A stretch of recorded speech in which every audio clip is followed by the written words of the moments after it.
John, sabe de uma coisa? O que, Paul?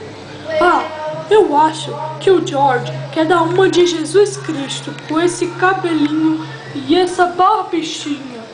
Oh meu, pode até ser, mas o que tá me incomodando é o Ringo. Agora ele acha que é emo, tem uma franjinha na cara e ainda bota maquiagem parecendo que tá chorando. Meu, e me preocupa, meu. Até o nariz dele, tá vendo? Fica todo vermelhinho de tanto chorar o dia inteiro. Agora ele usa gravata, ele usa roupa listrada. Só recuperando o tempo do terninho mesmo, o sapatinho que todos nós usamos ainda, né? Pois é, pois é. Ei, Paul, vem cá, Paul. Qual é, George? Paul, é porque eu queria te dizer que... Paul! Você?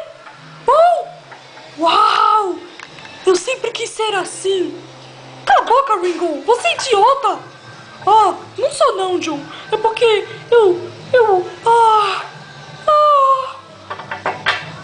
Ai, que emo meu! Ai, que emo meu! Tchau daqui, tchau!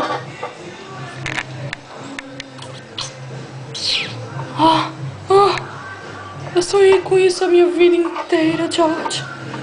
Paul, é porque eu nunca tive coragem de te dizer, mas... eu te amo. Eu também te amo.